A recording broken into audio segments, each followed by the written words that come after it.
네, 안녕하십니까. EBS 초대석입니다. 우리는 세계 최고의 교육 성과와 또 수준을 유지한다는 평가를 받습니다. 또 부모님들의 교육열 또한 대단하다는 우리 스스로의 인식도 가지고 있습니다. 하지만 또 그 그늘 속에는 적지 않은 청소년들이 법의 그늘을 벗어나지 못하면서 자유롭지 못한 청소년기를 보내고 있습니다. 요즘 그 사법부에서는 이러한 그 청소년 범죄에 대해서 범죄를 심판하기보다는 이들을 치유하는 법원의 기능이 중요하다. 이런 새로운 분위기가 돌고 있다고 합니다.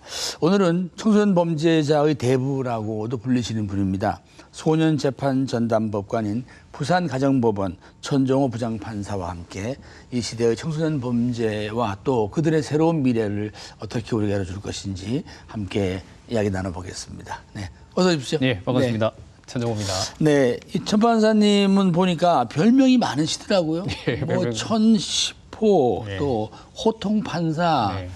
바보는 또 뭡니까 이 판사님 보고? 네. 바보부터 네. 설명하면 네.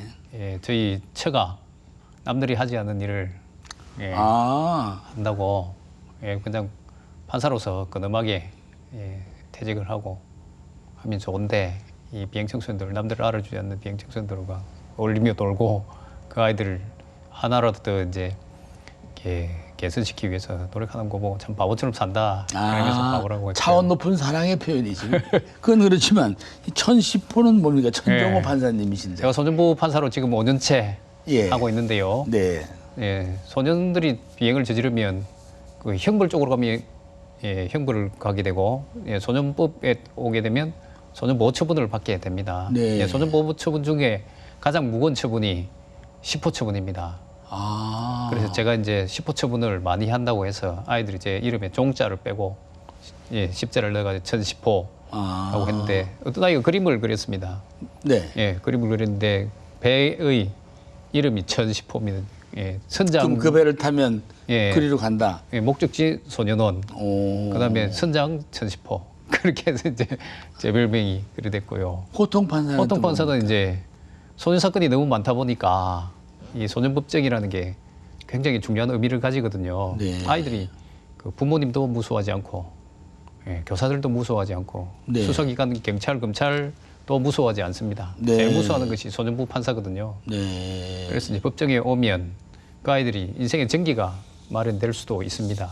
근데 너무 시간이 짧다 보니까 아이들하고 많은 대화, 소통 시간이 부족해서 짧은 시간에 아이들에게 변화를 끌어내기 위해서 호통을 쳤습니다. 네. 어느 분이 보고 호통 치료다 하신 분도 계시고요. 그래서 이제 별명이 호통 판사로 지금 거의 굳어져 가고 있습니다.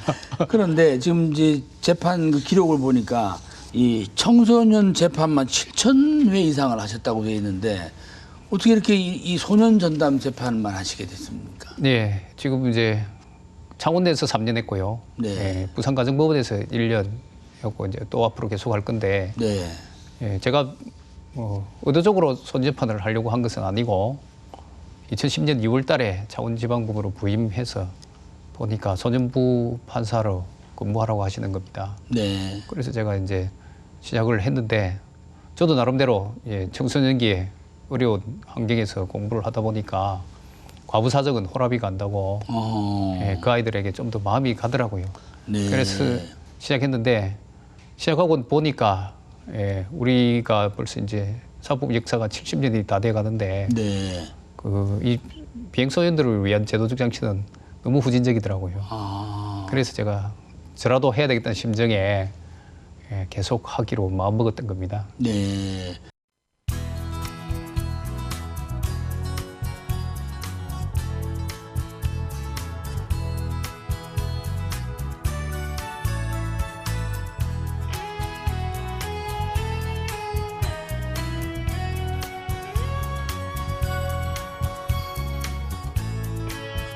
그러면 이제 죄를 따져 물어야 되시면서 들여다보니까 사람을 또 구해내야 되는 그런 생각을 동시에 하시게 됐군요. 소년법 자체가 그런 구조를 가지고 있습니다. 예를 들어서 형법 같은 경우에는 판사님이 판결을 내려버리면 그것으로 판사 역할은 끝나는데요. 네. 소년법에서는 소년부 판사는 판사님이 처분을 내린 이후에 아이들을 집행 상황을 관리할 그 권한을 주었습니다. 아, 그래서 잘못되면 다시 보호처분 변경해가 보다 무거운 처분을 할 수 있도록 구조가 되어 있거든요. 네. 그리고 그런 역할 속에서 이제 제가 그런 규정을 근거로 아이들하고 소통하기 시작하고 네. 다시 이제 법정에 서지 않도록 제가 배려하는 측면에서 시작한 것이 이제 이렇게 됐습니다. 소위 말하는 현장 감동 감화 같은 것도 많이 보셨겠습니다. 예, 그 뭐 호통뿐만 아니라 또 다른 방법으로 재판을 합니다. 예, 왜냐하면 근데 어떻습니까? 소년 법정은요, 아까 말씀드렸듯이 이제 소년들이 가장 무수한 곳이고요. 네. 그리고 이제 소년들 중에서는 가출 청소년들이 많고 결손 가정들이 많습니다. 그러다 보니까 가족이 한 자리에 모이는 것이 쉽지 않습니다. 근데 이제 아이가 비행을 저질렀다 하면 그나마 관심 없던 부모님도 법정에 오게 되고요. 그다음에 뭐 할아버지 할머니도 오시고 뭐 형제들도 오게 됩니다. 어처구니 없이 그것 때문에 가족이 모이는 행운이니까. 예. 근데 재판을 마치면 또 335 헤어지게 돼 있거든요. 되고, 예. 그러니까 이 짧은 10분의 시간이지만 이 가족에게 있어서는 너무나 소중한 시간이거든요. 네. 그래서 이제 호통도 치고 네. 그다음에 이제 이 부모와의 자식과의 관계 좋지 않지 않습니까? 그죠? 비행을 저지르게 되면 부모님 속이 썩어가니까 네.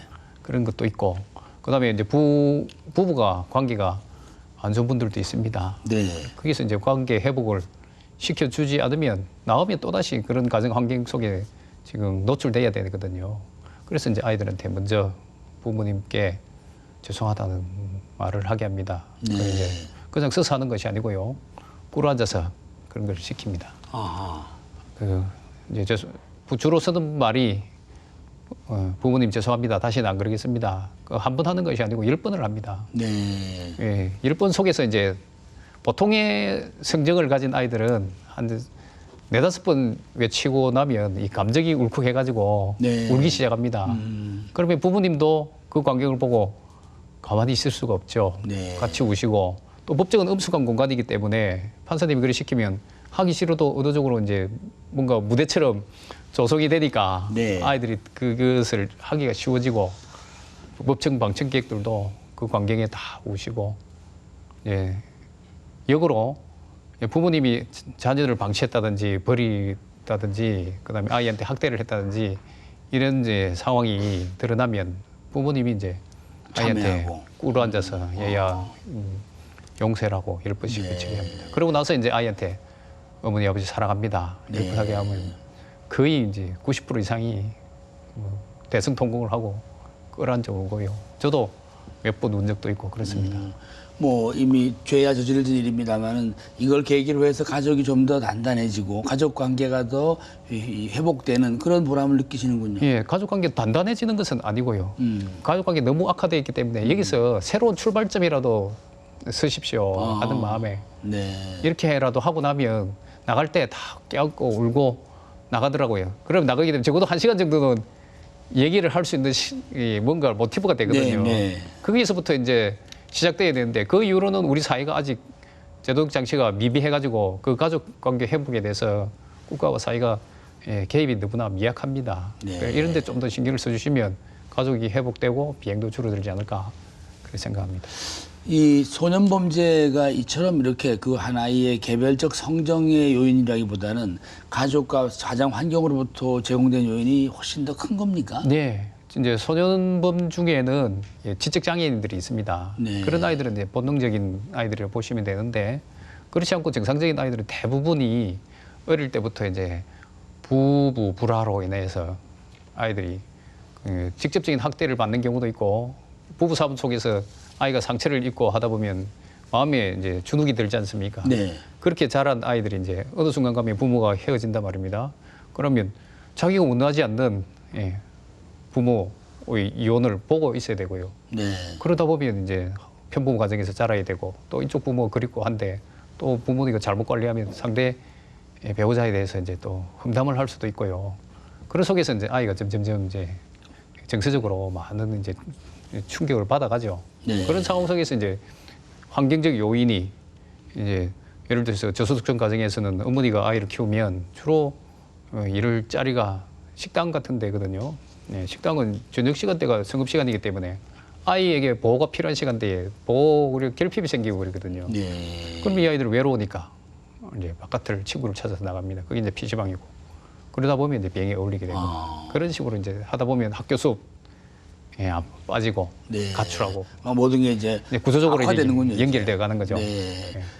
판사님께서는 혹시 아까 잠깐도 말씀 중에 제가 들었습니다만은 비교적 이렇게 좀 쉽지 않은 어린 시절을 보내셨습니까? 예, 저는 저기 부산에서 유명한 달동네인 네. 아미동 까치고기에서 저도 압니다, 거기.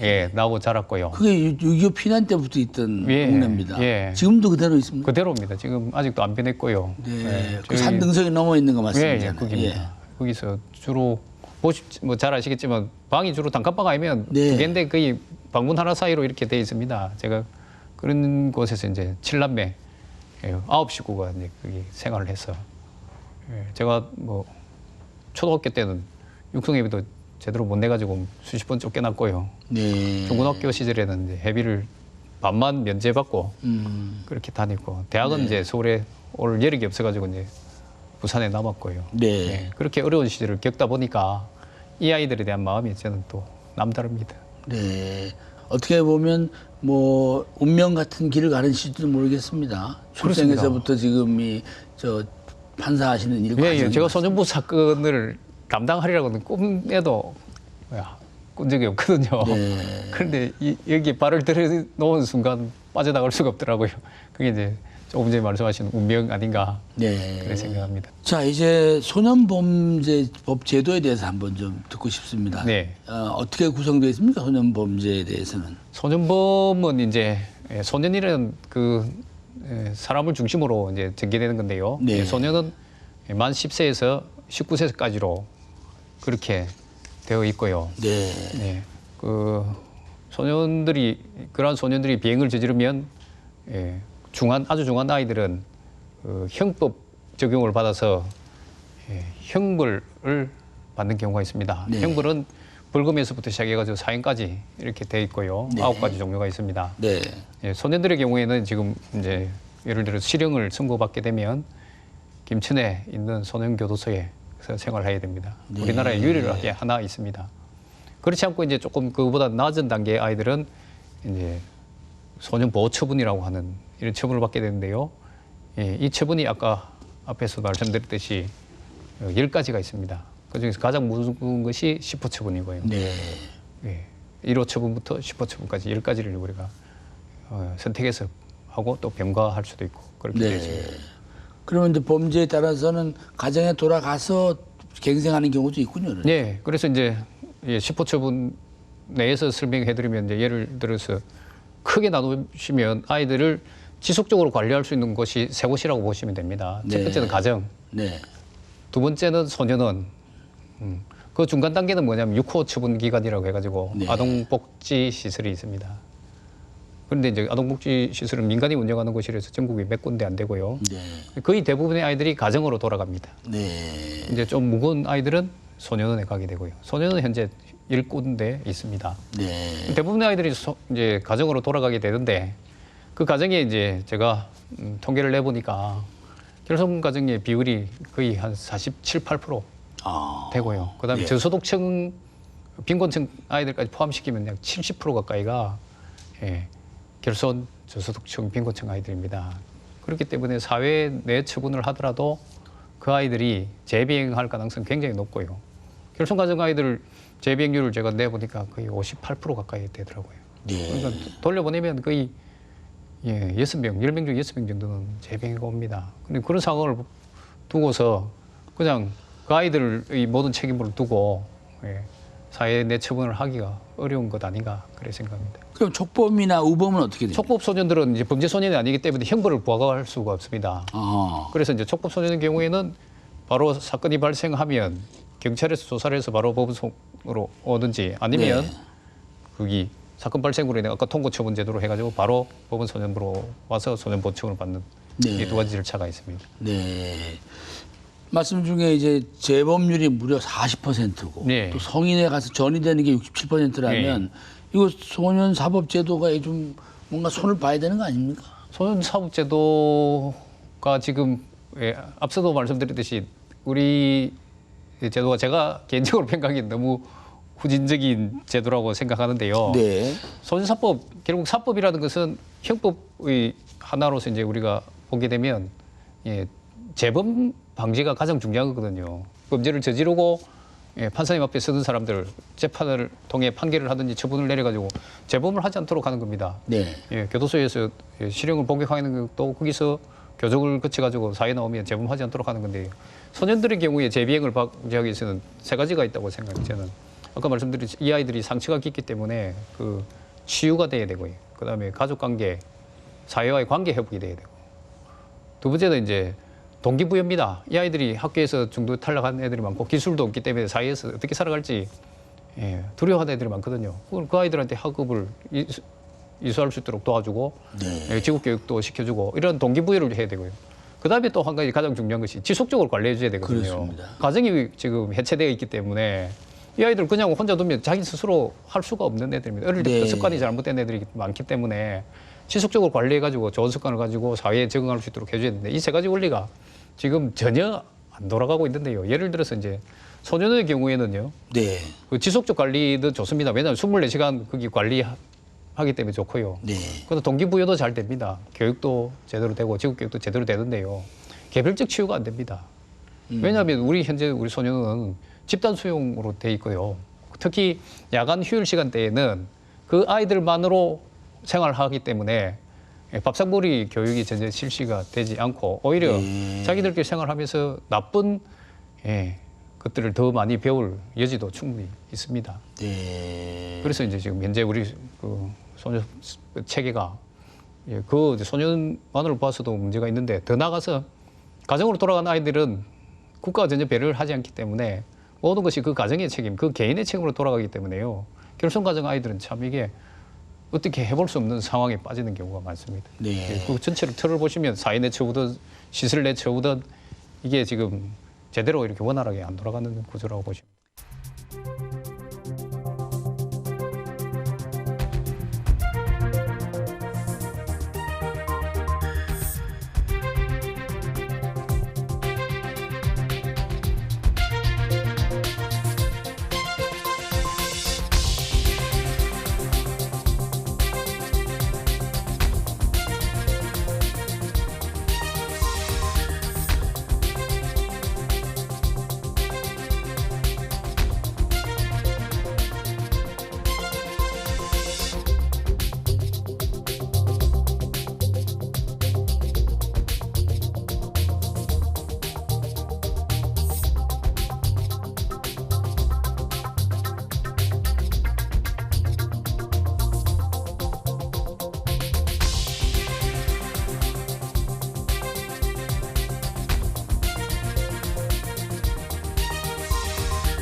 우리 요새 너무 날씨가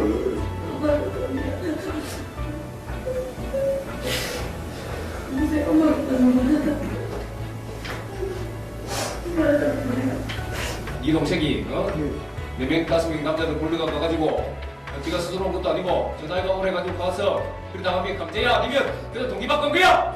김있는 사람한테 도움 받아서 편안한 생활하려고 추억을 생각하지 마. 결국은 네가 당하게 된다. 막히냐 알았어. 알겠습니다. 힘이 들더라도 이 사람아 고생되더라도 아닌 건 아니다 하고 살아야지.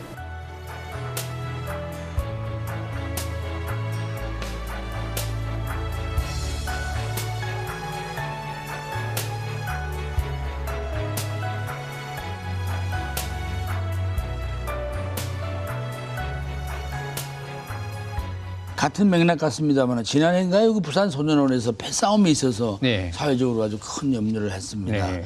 이것도 결국은 열악한 그 이 재소 환경과 관련이 있습니까? 예, 소년원의 경우에는 지금 부산 소년의 경우입니다. 다른 예. 데는 모르는 제가 부산 소년을 자주 방문하기 때문에 그런데요. 네. 부산 소년의 경우는 이제 법적 정원이 130명인데 네. 그 당시에 190명 가까이 있었습니다. 어허. 그 적정 정원이라고 있는데요. 정원의 70%가 적정 정원입니다. 그래서 부산 소년의 경우에는 모든 분들이 이제 생각하시는 게 100명 정도가 딱 알맞은 정원이라 생각되는데요. 근데 거의 2배 가까이 있었고. 2배 가까이 있으니까 그 좁은 공간에서 그 아이들이 충돌이 또 갈등이 일어나지 않을 수가 없는 구조가 되어 있습니다. 네. 게다가 그 생활실이라고 있는데요. 네. 생활실은 낮에는 교육을 마치고 저녁에 자기들이 이제 지침하는 곳이라고 보면 됩니다. 군대 내무관처럼 생겨 있고요. 한 방의 크기가 11평 정도라고 하는데 그 중에서 적은 곳은 12명, 많은 것은 16명 정도 있습니다. 그 안에 에어컨도 없고요. 그다음에 선풍기도 없습니다. 예, 그런 상황 속에서 아이들이 아무런 교육도 받지 않고 취침 때까지 과부자 자세로 앉아 있는 상황이거든요. 그런 아이들이 거기서 내가 다시 사회 나가면 재범하지 않겠다 그런 마음보다는 거기서 정글 같은 속에서 여기서 이제 고참 문화로 또 있다 하거든요. 있겠죠. 예, 그럼 힘의 우위에 따라서 그런 현상이 있으니까. 그들만의 또 질서가 있겠군요. 예, 그러니까 거기서 얼마나 생활하는데 힘들겠습니까? 조금이라도 덜 피해 입으려고 하지 미래를 비전을 꿈꾸며 생각할 시간적 여유는 전혀 없는 것이 되죠. 그러다 보니까 소년 자체가 그런 집단 단동으로 갈 수밖에 없고 더 나아가서는 직원도 너무나 부족합니다. 아, 일손이 모자라는군요. 네, 일손이 모자라죠. 직원들이 지금 심지어는 36시간 동안 꼬박 연속 근무하는 분들도 하루하고도 계시거든요. 반을 있다가 집에 가는군요. 너무 직원이 경무인데요, 경무입니다. 그런 상황 속에서 이제 그동안은 이렇게 잘 버텨왔는데 결국은 이제 한계에 찬 거죠. 네, 네. 그 이후 달라진 게 있습니까? 그 사건 이후에? 그 사건 이후로 지금 이제 생활실을 조금 늘려주고. 늘려주고 예. 그다음에 시설을 개선을 하려고 지금 하고 있는데 근본적인 대책은 좀 더 많은 시설을 확보하는 게 좋은데요. 예를 들어서 2008년도에 그 버젓이 있던 소년원도 폐쇄시켜 버렸거든요. 어떤 사례입니까? 예. 설립한 지 5년 만에 이제 그 출산율이 떨어지면 결국 범죄 수도 떨어지겠다. 그러면 남을 것이다 시설이. 예, 그런 단순한 이제 생각하에 폐쇄시킨 곳이 있습니다. 그런데 지금 이 상태가 벌어지고 나니까 참 아쉽죠. 예. 뭐 사회적인 그 인식과 또 좀 이해가 있어야만 제도가 개선되는 건 틀림이 없습니다만은 이 자리에 나오셨으니까 선진국을 좀 비교해서 우리가 이 정도는 좀 개선을 해야 되겠다라고 한다면 현실은 어떻습니까? 현실은 지금 조금 전에도 말씀드렸고 하나 더 말씀드리면 아이들 그 새끼 식사 비용이 4,400 몇십 원밖에 안 되거든요. 그럼 또 뭐 그 부대 비용이 있을 거 아니겠습니까? 부대 비용 빼고 나면 한 끼당 1,200원이라고 합니다. 네. 그 덩치 좋은 아이들이 새끼 식사 비용이 그 정도라는 것은 이건 해도 너무한 거 아니냐. 네. 그렇게 저는 생각하고요. 예. 선진국에서는 지금 모든 곳이 소년원을 소규모화하자 하는 움직임입니다. 대부분 우리처럼 독일 대규모. 자료가 보니까 자료에 있는데 말씀이죠. 독일도 지금 네. 최근에 이제 이 계획을 통해 가지고 네. 적은 경우에는 10명, 많은 경우에는 60명 정도로 하고 그다음에 아이들 생활실에서 여러 가지 나쁜 영향을 받기 때문에 그걸 1인 1실로 지금 해 나가자는 움직임도 있습니다만은. 네. 근데 소년원 같은 경우에 1인 1실이 지침할 때는 좋습니다만은 야간 내 어차피 야간 시간대에 교육이 이루어지려면 생활실을 같이 해야 되고요. 이제 잠자는 것만은 그 정도로 배려해 줘야 되지 않는가 그래 생각하고요. 네. 김천 소년교도소 예를 들어보면 예. 김천 소년교도소 거기에 재원하는 그 소년들보다 무거운 경우가 많지 않습니까? 그렇겠죠. 거기는 최대가 6명밖에 안 됩니다. 한 생활실에서 생활하는 게. 거기에 비해 본다면 지금 소년원에 대해서 뭔가 지금 거꾸로 돼 있다. 오히려 경범에게 더 열악한 환경이 그렇게 있는 그런 셈이 됐죠. 됐군요. 예, 말씀 듣고 예, 보니까. 네. 이런 걸 그 명석한 이 법률 전문가 집단인 판사님들이나 또 그 밖에 법률 공무원들이 왜 여태 이렇게 두셨습니까? 법무부에서 하는 일에 대해서는 사실 사법 상권 분립을 해가지고 많이 개입을 못하고 교도행정은 있습니다. 법무부에 가 있다. 이 예, 말씀이죠. 그렇죠. 그렇다면 이제 누가 이 역할을 해줘야 되냐면 이 변호사님들이 해주셔야 되는데요. 이 변호사님들이 이제 소년 사건을 많이 처리하지 않다 보니까 왜냐하면 아이들이 저소득층 가정 아이들이 변호사 선임하는 율이 극히 낮거든요. 아, 그렇습니까? 예, 거의 사슴- 그러면 뭐 국선 내지는 국선입니다. 네. 네. 사슴 변호사는 뭐 100건 중에 한두 건 정도밖에 안 됩니다. 그러니까 실상을 이제 모르시는 거죠. 그러니까 이 아이들을 위해서 대변할 사람이 아무도 없었던 겁니다. 그래서 제가 이제 아무도 대변 안 해주길래 제가 보고 나라도 대변해 주겠다 싶어가지고 지금 5년째 이렇게 하고 있습니다. 그러시긴 한데 왜 또 제일 그 중한 시포 처분을 이렇게 많이 하십니까? 근데 아이들에게 있어서는요, 예, 소년법의 목적이 예. 처벌이 아니고 예.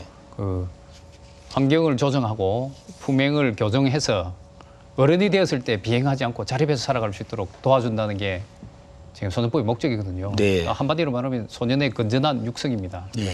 그러니까 거기에서 이제 처벌보다는 이쪽에 건전한 육성에 의미를 두고 있다 보니까 건전한 육성을 위해서는 가장 중요한 것이 재비행을 막는 길이거든요. 아. 재비행 막기 위해서는 아까처럼 치유도 해야 되고 회복도 해야 되고 지속적 관리도 해야 되고 동기부여를 해야 되는데 비행성이 약하더라도 사회 내보내면 가정의 결손으로 인해 가지고 이 아이의 심적인 문제로 해 가지고 또 재비행 애들이 있거든요. 네. 그럼 결국은 시간 문제지. 언젠가는 소년은 가게 됩니다. 그럴 것 같으면 하루라도 빨리 가서 아이한테 동기부여를 좀 더 빨리 하고 지속적으로 관리해 줘 가지고 이 상처가 깊어지기 전에 예, 좀 더 빨리 치유를 하자, 조기 개입을 시키자. 그런 의미에서 이제 용단을 내리고 시포처분을 하는 겁니다. 소위 말해서 따끔한 맛을 미리 살짝 보여준다 이 말씀이네. 그런 애들 중에서는 저한테 감사 편지 오는 애들 있습니다. 최근에도 편지 보낸 애도 있고요. 어떤 사례입니까?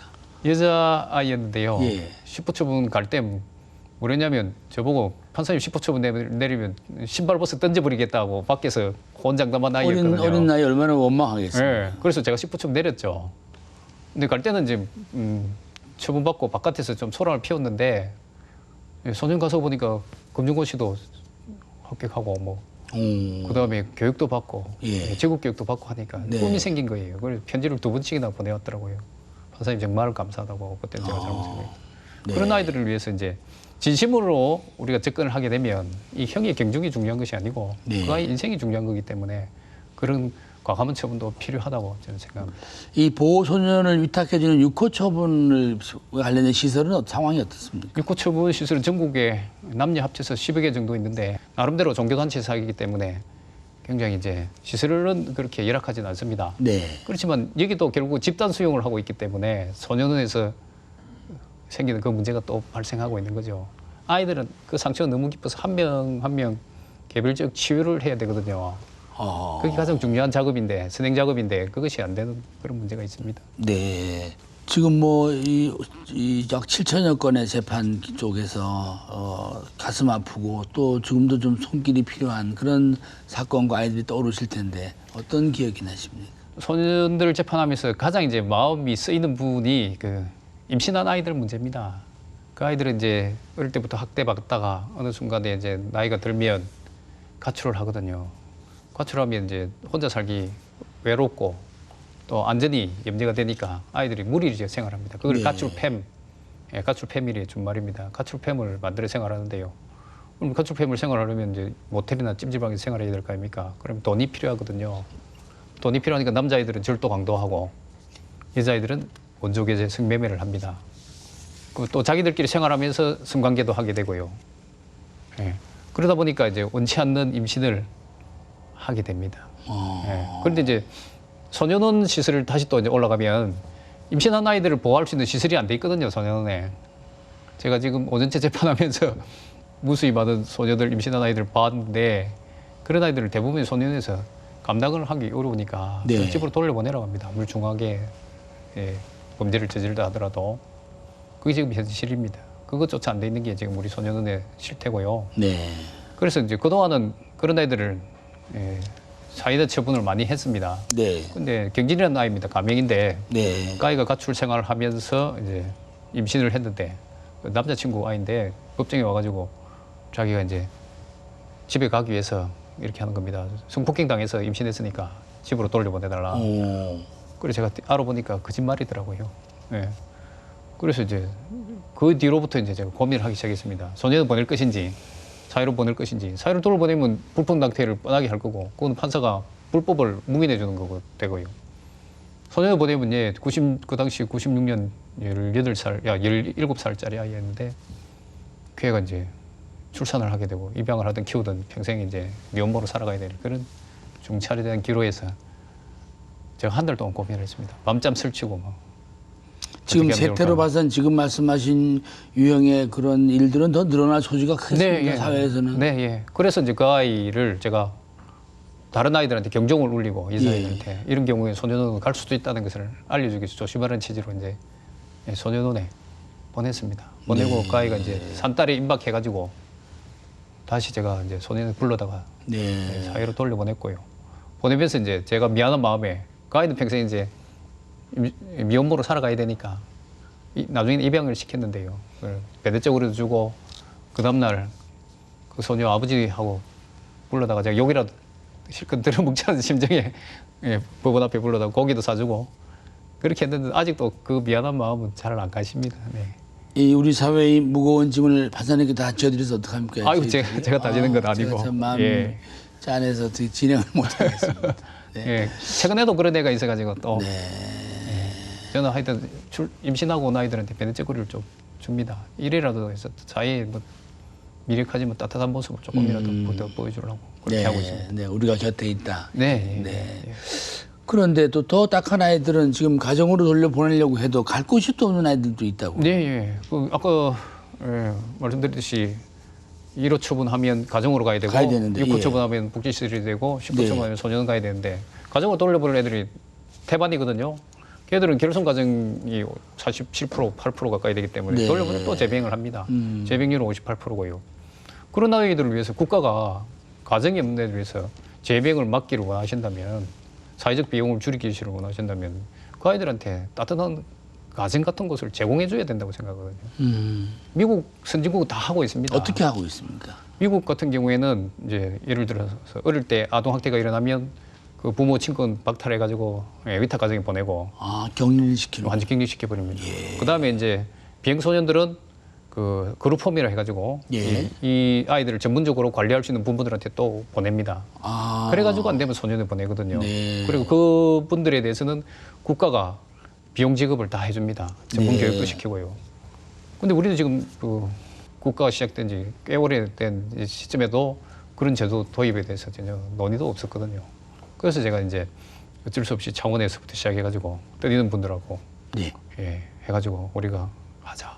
예. 그래서 이제 시작한 게 사부평 그룹홈이고요. 아, 그게 그 청소년 회복센터 이겁니까? 예, 근데 고유 명칭으로 네. 저희들이 청소년 회복센터라고 했습니다. 사부평 그룹홈 하면 외국에서 네. 보시기에 그냥 다 바로 알 수 있을 것 같아서 청소년 회복센터라고 다 하고 있습니다. 예를 들어서 그러면 이게 판사님을 중심이 된 일종의 민간 운동입니까? 예, NGO 운동회에서 보시면 되고요. 오. 지금 현재 비용은 사법부에서 일부 월 지원을 해주고 40만 원 교육비 외에는 한 명당. 예, 예. 모두 다가 이제 후원금 자비로 하고 있고요. 이전엔 전혀 없던 거 아닙니까? 네, 예, 지금 없습니다. 사법평 그룹홈이라고. 없습니다. 지금 총 11곳이 만들어져 있습니다. 네. 자, 그러면 현실적으로 어떻게 운영되는지 조금 자세히 듣고 싶습니다. 예, 사법평 그룹홈은 이제 1호 처분을 내릴 때 네. 부모님이 없는 애들은 이제 거기에 청소년회복센터에 보내지거든요. 네. 그러면 한 달 뒤에 그 아이 이제 간부 상황 보고서를 제출하면서 비용 청구를 합니다. 네. 그러면 그 아이 40만 원 이렇게 지급되고요. 그러면 뭐 7, 8명이면 거기에 따른 비용이 되는데 그 아이들이 하루에 8끼를 먹습니다. 이 애정결핍을 먹는 것으로 해소하거든요. 식탐이라고 하는데 그 초기 한 3개월 정도는 애들이 뭐 10kg 이상 찐 애들이 많습니다. 비용이 생각보다 많이 됩니다. 안타깝네요. 예, 그다음에 그분들이 지금 아이들을 죽으러 서는 곳이 대부분 그분들이 마련한 곳이라서 예. 공과금, 전기세, 수도세 다 그분들이 비용 부담하고요. 어떤 아이들은 학교 가는 애들은 학교 차비 줘야 되고 옷도 사줘야 되고 그러다 보니까 그 비용으로 터무니없이 부족합니다. 네. 그래서 이제 많은 후원이 필요하고 또 어떤 분은 자비로 하기도 하고 저도 제 책을 판매 수익 인쇄 전액을 이제 그 청소년회복센터에 다 기부하고 있습니다. 아, 그럼 여기 지금 이제 신병 인수 소년 위탁 보호위원 이분들도 다 자원봉사자들이시군요. 네, 그렇습니다. 법원에서 네, 이제 위촉을 해가지고 위촉을 해서. 예, 하고 있습니다. 네. 우리가 미안하다 소년범들에게 새 삶을 이 책을 이제 그 재원을 여기다 쓰신다고요. 네, 지금 다 쓰고 있습니다. 작년 추석 때 하고 이번 네. 설날에도 지금 또 인쇄를 받아서 또 다 분배하고 있습니다. 네. 그럼 이 그룹홈 출신 아이들의 재범률에서는 현저한 개선이 있습니까? 최근에 제가 이제 2년치를 내봤습니다. 네. 부산의 어느 그 그룹홈의 경우에는 재범률이 27%대로 떨어져 있더라고요. 네. 좀 더 확대되면 좋겠는데 예. 지금 또 운영비가 어렵다고 또 예, 제가 들었습니다. 그거는 이제 결국은 운영비는 사법부 행정적인 좀 실수로 늦게 지급됐을 뿐이지 운영비는 지급되는데 네. 그것만으로 부족하고요. 예. 중요한 것은 국가가 이 제도를 이제 아동복지법상의 복지시설로 하나 인정해 주시가지고 아, 행정적인 지원이 있을 수 있도록 해주셔야 됩니다. 그 지금. 문제는 좀 관계요로와 협의해 보셨습니까? 네, 제가 부산시 시의원들 뵙고 지원할 수 있는 조례를 만들어 달라고 부탁을 드렸거든요. 네. 그러니까 상위법이 없어가지고 예, 못한다고 하더라고요. 그래서 지금 형사정책연구원에서 이 관련해서 올해 1월달에 연구 논문을 썼습니다. 네. 이걸 가지고 이제 예, 우리 입법부에서 좀 고려해 주시면 좋지 않을까 그렇게 생각합니다. 네. 그러면 좀 더 사법형 그룹홈의 그 발전을 위해서 좀 좋은 다른 나라 사례가 있으면 어떤 게 있겠습니까? 사법형 그룹홈은 지금 미국 체제가 가장 선진적인 제도인데요. 예. 미국도 처음에는 이제 일반 위탁 가정에 일반 아이들 그다음에 비행 청소년들을 섞어서 예, 교육을 시켰거든요. 네. 그런데 맞춤형 교육이 안 되다 보니까 예, 재범률이 안 떨어지는 겁니다. 그래서 이제 위탁 가정과 거기서 이제 비행 청소년 전용 그룹홈을 분리시켰습니다. 분리시키고 나니까 이제 아이들 교육도 잘 되고 재비행률도 떨어지고 하고 있습니다. 이 모든 것을 국가가 지원을 하고 있고요. 네. 결국은 이 사업형 그룹홈은 이 교정시설 중에 하나로 볼 수도 있고 그다음에 복지시설 중에 하나로 볼 수 있고 또 사법부에서 필요한 그렇겠습니다. 제도고 하니까 이게 중간 영역에 끼어 있다 보니까 저희들이 주도적으로 하고 있지만 다른 기관의 협조가 꼭 필요한 그런 제도입니다. 자, 이번 질문은 이제 여태까지 대담 흐름하고 아주 완전 반전의 질문을 제가 드려야 되는데 지금 일부의 얘기는 현행 소년범 형사처벌 대상 연령을 더 낮춰야 한다. 네. 이런 그 강화하자는 의견도 있습니다. 이런 것도 어떻게 받아들여야 되겠습니까? 예, 이제 소년범의 경우에 요즘 흉악해지고 잔인해지고 집요해지고 하니까 국민들이 시각이 이제 엄벌주의 쪽으로 기우시는데 지금 그런 범죄의 외형만 보면 엄벌주의 쪽으로 갈 수가 있지만 네. 그 아이들이 거기에 이르게 된 원인을 다 살펴보시면 네. 그런 주장이 조금씩 누그러뜨릴 수가 있습니다. 그러니까 범행에 이르게 된 그 가정적인 원인, 그 다음에 사회적 구조가 어떻게 되든지 국가 정책이 어떻게 되든지 이것을 살피고 접근해 주시면 좋겠습니다. 저도 사실은 별명이 두 얼굴 사나이인데요. 왜냐하면 아이들한테 기회를 줍니다. 기회를 줘놓고 그래도 안 되면 저는 엄벌로 하거든요. 네. 예, 소년법의 목적이 결국은 건전한 육성에 있기 때문에 아이들에게 잘못된 환경 속에서 잘못된 구조 속에서 비행을 저지른 아이들에게 모두 개인 책임으로 돌려버린다는 것은 애한테 기회도 한 번도 안 주고 길을 막아버린 거 똑같거든요. 네. 그러니까 그 원인을 살펴가지고 이런 기회가 제공 안 됐다 싶으면 그 아이한테 기회를 주고 그래 놓고 나중에 다시 재병행하면 엄벌해도 되거든요. 그럼 아이들이 다 그걸 순순히 받아들입니다.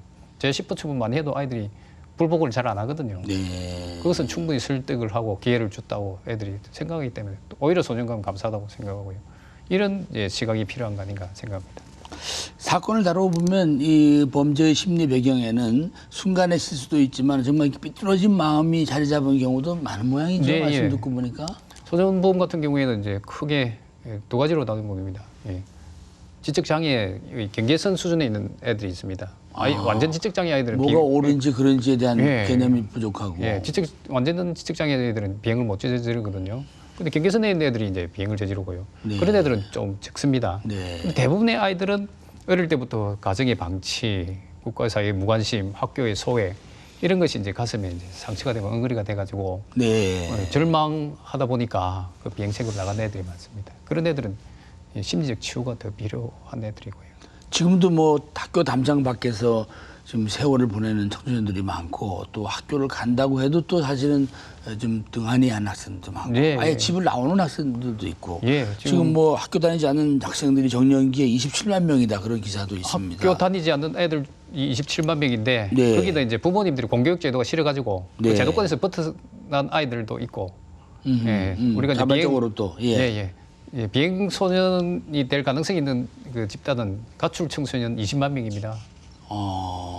이 아이들이 지금 이제 그 가출하게 되면 결국 길거리 배회하고 노숙하고 가출패 만들고 비행을 저지르는 애들이 되죠. 그럼 이른바 이런 일련의 그 소년 사회를 어떻게 우리가 보살피고 다뤄야 될까요? 네, 지금 구조적인 문제로 보면요. 애들이 이제 초등학교까지는 그래도 부모님들이 가정을 지켜주고 성적 경쟁이 그렇게 심하지 않습니다만은 이제 중고등학교 올라가서부터는 이제 학교의 등급이 나뉘어지기도 하고 합니다. 성적이 떨어지면 결국은 학교에서 이 부적응 현상이 생기거든요. 네. 그럼 걔들이 학교에 가봤자 아무도 관심을 가져주지 않으니까 학교는 재미를 못 느낍니다. 네. 그런 애들은 결국 학교 지각, 결석 하다 보면 이제 무단 이탈하고 결국은 학교 중도 탈락하고 비행으로 나가거든요. 네. 그렇다면 이 아이들이 지금 현재 우리 교육체대에서 성적이란 이 경쟁 구도 이거를 무너뜨리지 않는 한 이 시스템은 그대로 유지된다면 이 아이들이 현상은 계속 나타날 거거든요. 네. 그렇다면 1등이 존재하는 것은 꼴찌가 존재하기 때문에 네. 그렇습니다. 그러면 여기서 이 낙오된 청소년들을 위한 대책을 마련해 줘야 되는데 우리 사회가 지금 여기에 대해서는 전혀 신경을 안 쓰고 있습니다. 상위에 있는 20%이 아이들이 집중적인 교육 체제가 되어 있지 나머지 80% 특히 하위에 있는 20% 아이들을 위한 배려는 전혀 안 돼 있거든요. 네. 학교에서도 따돌림 맞고 나가고 그렇다면 이 아이들에게 그 나중에 사회 나가서 자립할 수 있는 뭔가의 기회를 줘야 되는데 그것이 이제 직업교육이고 학력 이수고 한데 이 아이들에게 대해서는 아무도 배려를 안 해주니까 결국 사회 나가서 절망 속에 살아가거든요. 그렇다면 이제 새끼를 만들어가지고 국가가 사회가 이렇게 해줘야 되는데 안 하고 있습니다. 그러다 보니까 이제 얘들 점점 더 비행이 심해지고 네. 그러면 이제 그분들의 생각은 나쁜 인식을 가지게 되죠. 그럼 결국은 이제 이 아이들에 대한 그 비행의 원인이 이 개인 책임보다는 우리 사회의 구조적 책임이라는 것에 인식을 좀 해주시고 이 아이들도 제대로 우리가 기회를 주면 그 비행책에서 벗어날 애들이 많거든요. 네. 예, 그런 인식 전환이 가장 필요하다고 저는 생각합니다. 그것 때문에 제가 책을 썼고요. 네. 판사님께서는 친권 제도도 좀 문제가 많다 이런 말씀을 하셨어요. 친권제도 문제 많죠. 예를 들어 이번에 울산에서 아동학대 사건 터졌지 않습니까? 네. 그렇다면 아동학대가 벌어지면 미국 같은 경우에는 예를 들어 이렇습니다. 저희 판사님 한 분이 연수를 가셔가지고 네. 밤에 아이가 이제 후두염이 걸려서요. 아프니까 울었지 않습니까? 우니까 새벽 2시까지 뭐 병원을 갈 수가 없어서 애를 달래고 있었는데 경찰이 출동을 했다는 겁니다. 그 학대하는 것으로 이웃주민이 신고를 해서 그 정도로 지금 철저하게 아이들을 보호하거든요. 우리는 지금 아이가 죽을 때까지 아무도 신고를 안 했거든요. 네.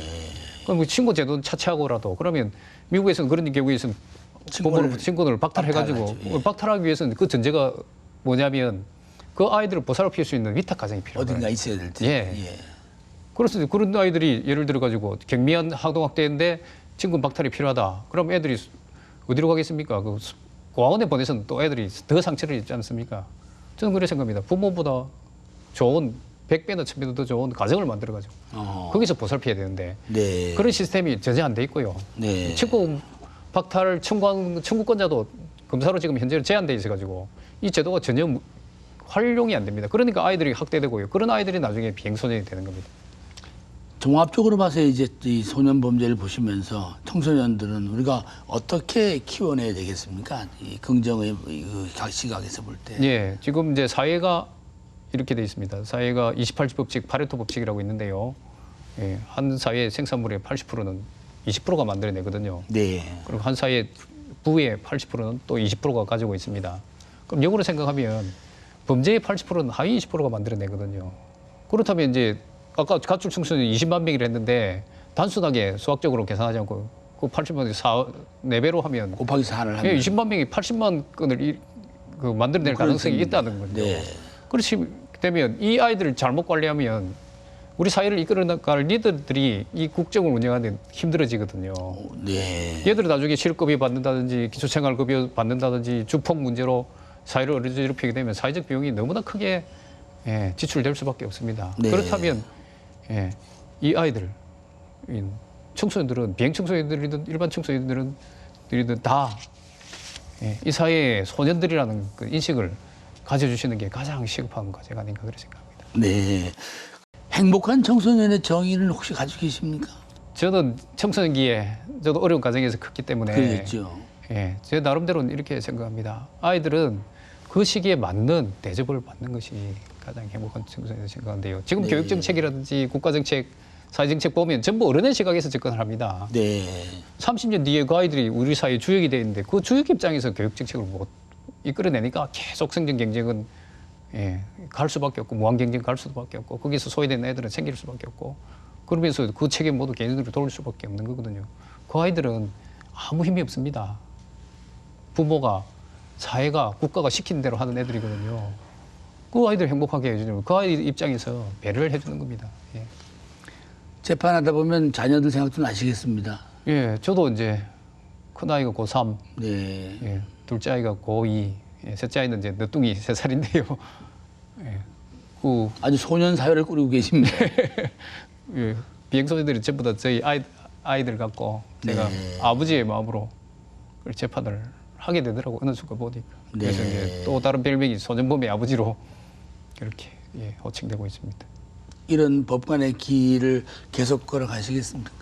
저는 그 이미 이제 선포를 했습니다. 왜냐하면 저라도 하지 않으면 여기서 그나마 이제 조금 사기 튀운 이 제도들이 끊기지 않을까 싶어가지고 퇴직할 때까지 제가 소년부 판사 가겠다고 예, 말씀드렸고요. 이번에도 이제 예, 사법부에서 저를 가사 소년 전문법관으로 예, 선정해 주셔가지고 네. 부산가정법원에서 4년 더 근무하게 됐습니다. 예. 그런 점에 대해서 또 동료들이나 또 법률가들이 볼 때는 참 존경의 마음도 드실 것 같습니다. 법관 사회에서는 뭐라고 그러십니까? 예, 그분들은 예, 그런 좋은 느낌을 주시는데 저희 처가 그럽니다. 그 참 소년 사건 뭐 법리적으로 뭐 논리적으로 이 성취감 주는 것도 아닌 그리고 뭐 당장 성과도 안 나는 그런 아이들과 생활하는 게 재밌느냐? 네. 재밌어야 하는 거 아닙니까? 그래서 제가 행복하다, 재밌다. 예, 그렇게 답변을 했습니다. 네. 말씀하시는 걸 제가 봤는데 정의로운 사회라면 아이부터 챙겨야 한다. 네. 그런 말씀이셨습니다. 정말 오늘의 이 방송을 통해서 우리 사회가 조금씩 네, 그 아이들이 방이르든 또는 뭐 그늘에 있든 네. 네, 똑같이 사랑하고 다루는 그런 세상으로 나갔으면 좋겠습니다. 예, 감사합니다. 네, 오늘 말씀 고맙습니다. 예, 감사합니다. 네, 오늘은 소년범의 아버지라고도 불리우는 네, 부산가정법원 천종호 부장판사와 함께 소년범죄의 현상과 또 재소 환경 또 그들의 갱생의 그 현상에 대한 이야기 들어봤습니다.